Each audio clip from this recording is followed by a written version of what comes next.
think the election was a victory for good government. It might also be called a victory for propaganda, but that would have been equally true if our opponent had won.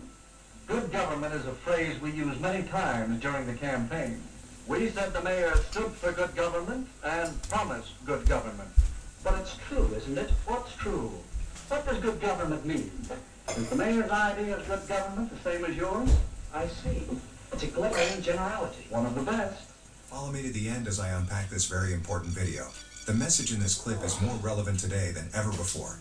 It speaks to the heart of what true education should be, teaching people how to think critically, question what they see, and seek the truth. Sadly, if the man in the video could see the state of politics today, he'd likely be turning in his grave. The level of propaganda and manipulation has reached a point where genuine debate is almost non-existent, and critical thinking is a skill we desperately need to revive. Perhaps I can help you, sir. I think the election was a victory for good government. It might also be called a victory for propaganda, but that would have been equally true if our opponent had won. But how can you study it? Well, you can begin by investigating the techniques of propaganda. Here, I've listed some of the main ones. Glittering generalities? What is a glittering generality? For 60 years, color-bond steel has been made by you and your dreams. Temptations cats can't resist. That headline you were quoting, a victory for good government. Good government is a phrase we use many times during the campaign. We said the mayor stood for good government and promised good government. But it's true, isn't it? What's true? What does good government mean? Is the mayor's idea of good government the same as yours? I see. It's a glittering generality. One of the best. One of the points raised in the clip is how propaganda works to manipulate us. Words like good government are thrown around as if everyone agrees on what that means. But have you ever stopped to ask yourself what it actually stands for? It's a glittering generality, a term designed to sound appealing without offering any substance. Everyone is left assuming their version of good government aligns with what's being promised, but no one questions whether that promise has any real meaning. Then there's the tactic of labeling opponents with terms like dreamer or visionary. These words might sound harmless, even flattering, but they're often used to dismiss someone's ideas as unrealistic or out of touch. It's a polite way of undermining someone without engaging with their arguments, and it happens all the time in politics. There's another. Yes. And why do you suppose our opponents chose that phrase? I guess because everybody likes a real American. Right. And they wanted to transfer that liking for a real American to Mr. Butler. A day or so after that poster came out, I said in one of my campaign speeches, our opponent advertises himself as a real American. I say he is unreal, unrealistic. He is a visionary, a theorist, a dreamer. He is so thirsty for public office that like a weary traveler in the desert, he sees a mirage, and he is trying to sell it to you as real. Awful shit. Now what would you call that? That's name-calling, visionary, theorist, dreamer. That's right. Another tactic is card stacking, choosing certain facts that fit the narrative while conveniently leaving out the rest. For example, a candidate might be blamed for a crisis that started long before they were in office, but that detail is left out to paint them as incompetent. It's about presenting a partial truth, and unless you dig deeper, you'd never know you were being misled. The most dangerous propaganda, though, is the kind that plays on identity. When someone is labeled as a real American, it's meant to evoke pride and belonging. But does being a real American automatically make someone the best choice? That's the trick, connecting an idea to something people already admire, without giving them a reason to question it. This technique, known as the transfer device, is powerful because it bypasses logic and goes straight to emotion. And those are very polite names. For my collection of propaganda materials, I've made a special record of part of one of Mr. Butler's radio speeches. Mayor Cooper asks that he be judged by his performance in office. Very well. Let's ask him who was mayor when the municipal waterworks fell into such a state of disrepair that the whole town was without water for 2 days. Let's ask him. But no, let's not. It might embarrass him. That's what we call card stacking. Cooper was mayor when the pumping station broke down, but it was the men in office before him who allowed it to get into such a rundown condition. And it finally gave way before he could get anything done. And card stacking is choosing some facts and leaving out others, and arranging them to suit your purpose. Now, did you see our little campaign movie? Yes, a couple of times. Well, let's look at it again. Land sakes. A body hardly has time enough. The house to clean, the washing to do, and the men folks to feed. They like their chocolate cakes, too. But I do want to take time to tell you that I've known Dick Cooper ever since he was knee-high to a grasshopper. He comes of a good, respectable family, just as honest as the day is long. And he knows our town. He's one of us. That's why I'm going to vote for Mayor Cooper. And all my friends are going to vote for him, too. Recognize the technique? That must be what The we call fuck, fine you know? folk. That's right. You'll find many versions of the appeal based on the common man, the man on the street, Lord Cabin to President. Now let's look at the rest of the movie. Yes, Mrs. Hamline is voting for Mayor Cooper. Her friends are voting for Mayor Cooper. Your friends are voting for Mayor Cooper. The people know what they want, and what they want is Mayor Cooper. Don't you be left behind. Get on board the Victory Special. Vote for Mayor Cooper and ride with him to victory. That ending's easy to spot. It's the bandwagon. Yes, the propaganda we've been talking about is easy to detect. But a great deal of propaganda is much more hidden, much harder to detect. That's what's bothering me. Even in a small local election, there's so much propaganda. That poster, a real American, it uses a transferred device. Does that mean it isn't true? Not necessarily. Evaluating propaganda isn't that simple. Recognizing the technique is one step. Another step is to know the purpose. What is the purpose here? That's easy. To get people to vote for Butler. Yes, to persuade people that Butler is the better man, to move them to vote for him. In short, to sell Mr. Butler to the voters. You'll find that the purpose of most propaganda is to persuade people to believe something, to do something, or to buy something. All right. But it still doesn't answer my question. No. Your next step, and it's a big one, is to get the facts. Well, is he a real American?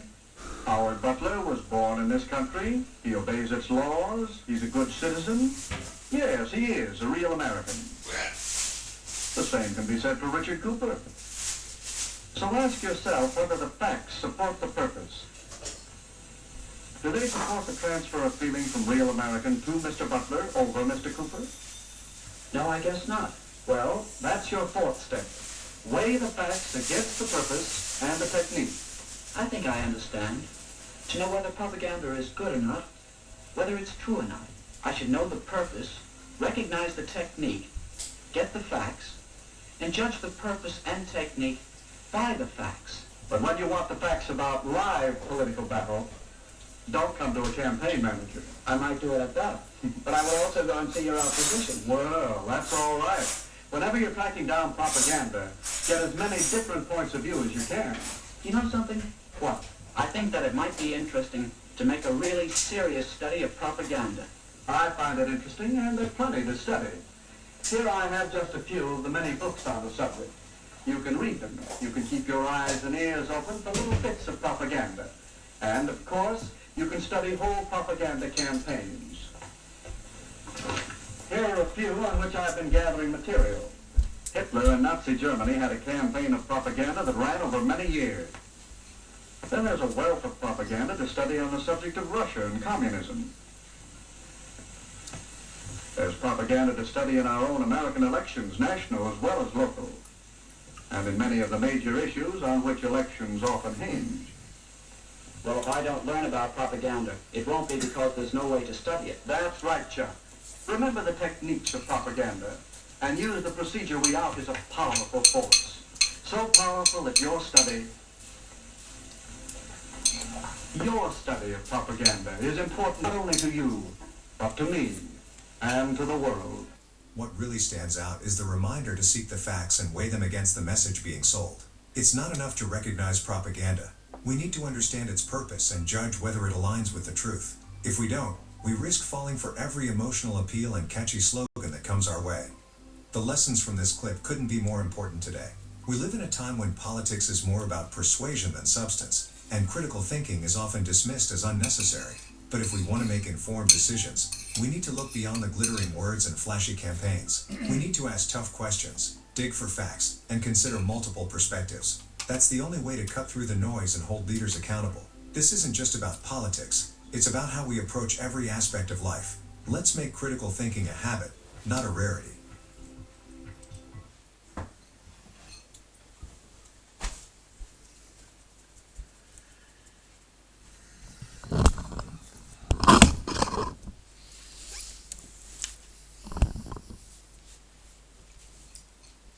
Nothing new under the sun, is there?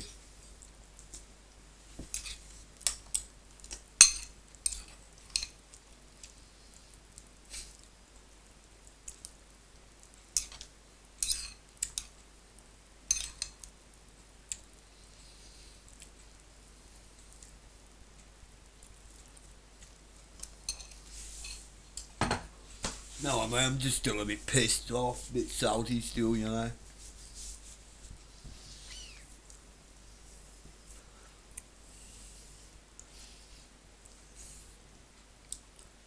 It's when you see the bandwagoning bullshit of narrow-minded fucking tiny little fucking brains inside tiny little heads with tiny little fucking hats to hold it in.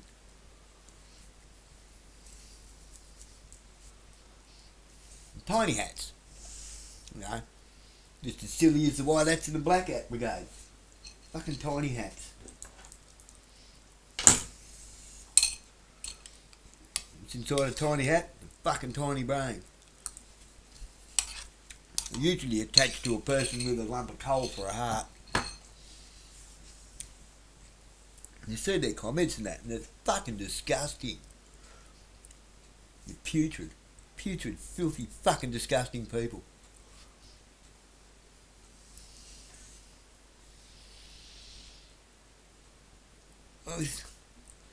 You go like you generalise and you're so detached from the reality of what's really going on. This is what really fucking gets me.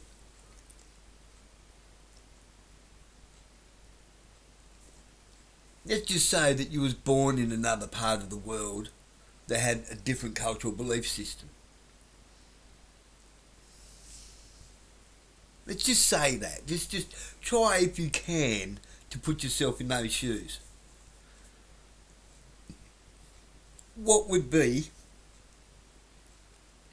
your viewpoint on us? What would you think of us if you was born in one of those other parts of the world where we'd been taking everything and dropping bombs and shelling and regime changing and messing with their cultures and their belief systems and their traditions? You'd think exactly of us what they think of us, wouldn't you? What makes you so fucking special? What makes you so good? You see, we don't even have a moral law system. We have a rules-based order that change on any given fucking day depending on fucking what bitch has got their fucking rags in the fucking bureaucracy.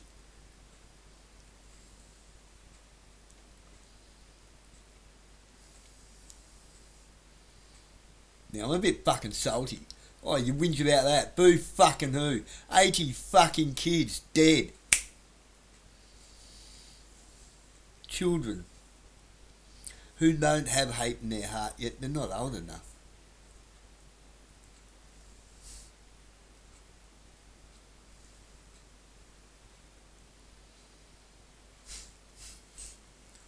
Stupid fucking dickhead soldiers. Yeah, if you went to war over there, well, why'd you fucking even go? You weren't following orders.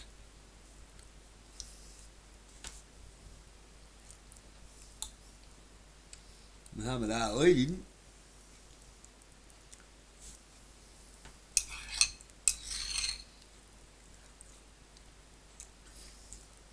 I nearly ended up in the military.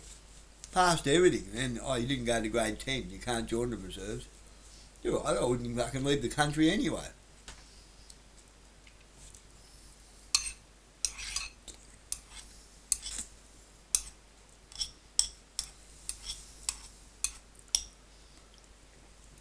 But fucking hell, I'll fight the fucking black and blue to protect me own.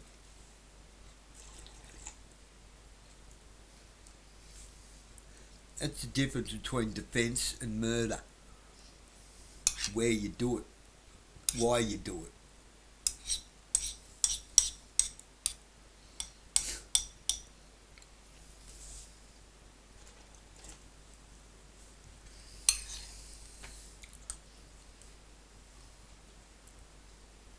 Go and watch We Hate the Cold from start to finish. Go and watch where he's in Nepal. He just rocked up in Nepal by accident.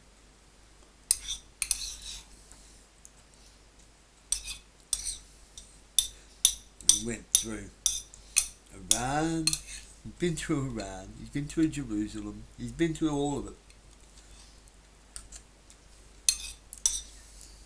Not once is he travelling on that moped by himself from Thailand back to England on a moped the whole way.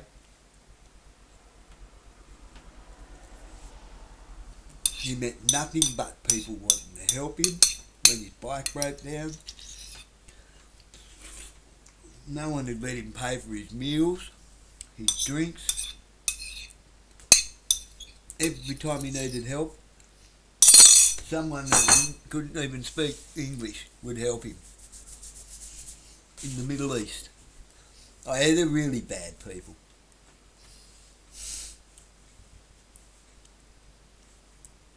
It's individuals, and you realise that the really bad ones are mostly actually over here. We're going to end up like England. Well, I suppose we will if we keep that dickheads like fucking Scott Challen running around, the shield corps buckwit. With them. He's mental. It's like Ricardo Bosi, he's fucking mental. You know how you get jail mentality? You also get military mentality. I have a friend who went to, I think it was Somalia or somewhere. He saw a bit of shit, he got shot at, he had to shoot somebody. He's drug fucked for life now.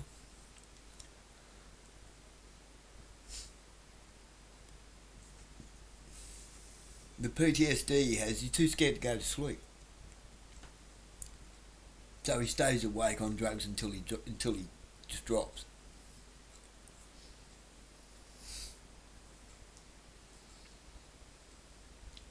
The government did that to him, nobody else.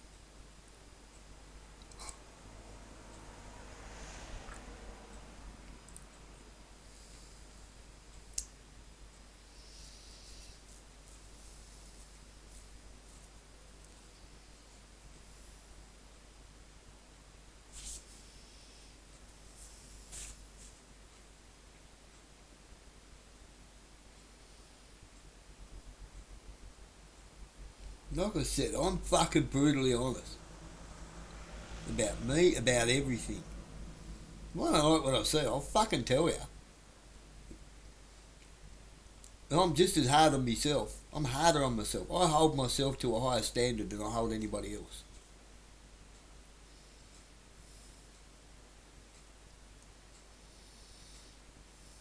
Because I made an oath to keep promise. I made an oath to keep my promise to those kids.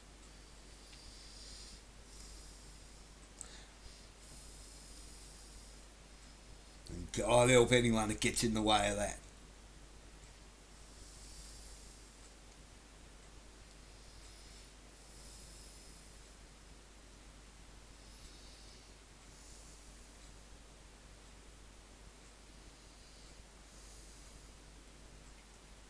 I am all they have. I have no parents, no brother, no sister, no cousins. It's just me and my son and my daughter.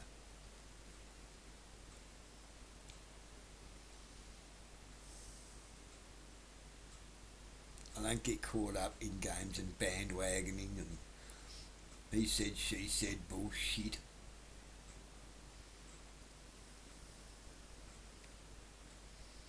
see everything for exactly what it is. Not what it might be, what it is.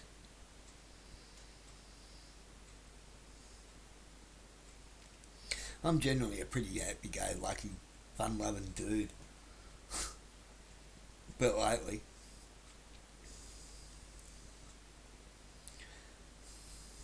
I've known the end journey, the end result, since I was about 10 years old. And you've taken every step the whole way. So don't tell me I'm fucking cuckoo, and don't tell me I'm wrong, because I haven't been wrong yet, because my grandfather has not been wrong yet. I know the end result.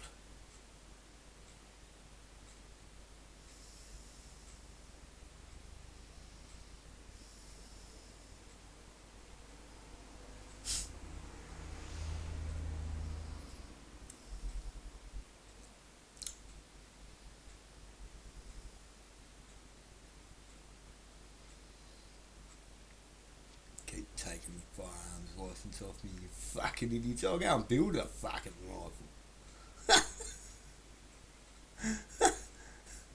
You'd be surprised what these ants can do.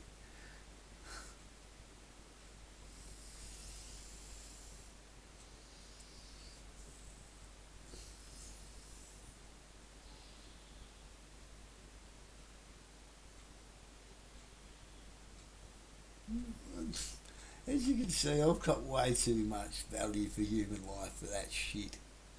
I've been shooting since I was 9, I'm 52. I haven't shot anyone yet, I'm not about to. I don't bother anybody. You just go on about fucking, oh, it's the law. You fucking wouldn't know the law if it fucking sent you there.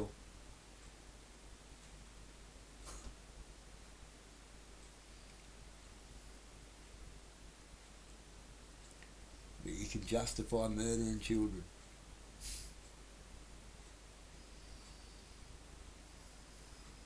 Fuck, there's not much hope for us, is there? Eh? Politics is just a fucking game that makes you rich at the fucking expense of us. Grubby, dirty fucking game it is.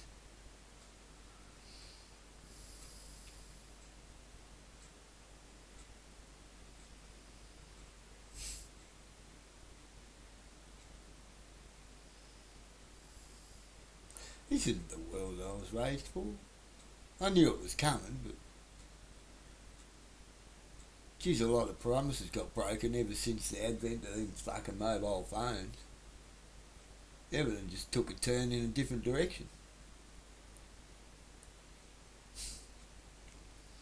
My trades are useless. They're useless to me. No one wants to pay me what they're worth anyway.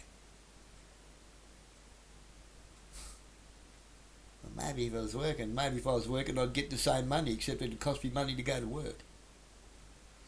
Oh, that's all by design. I knew that was coming a long time ago. So all you taxpayers out there, I've said this a million times, you don't pay me. It's called quantitative easing. They print money whenever they want.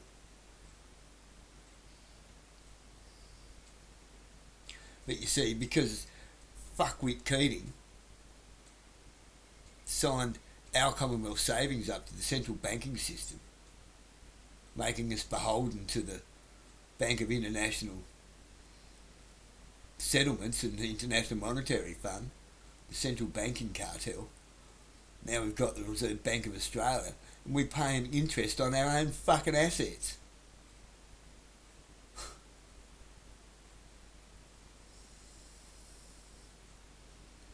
The government spends like drunken soldiers, drunken sailors.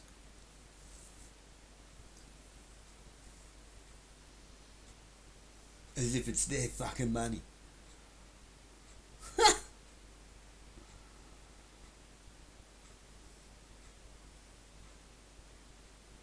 Rich, isn't it?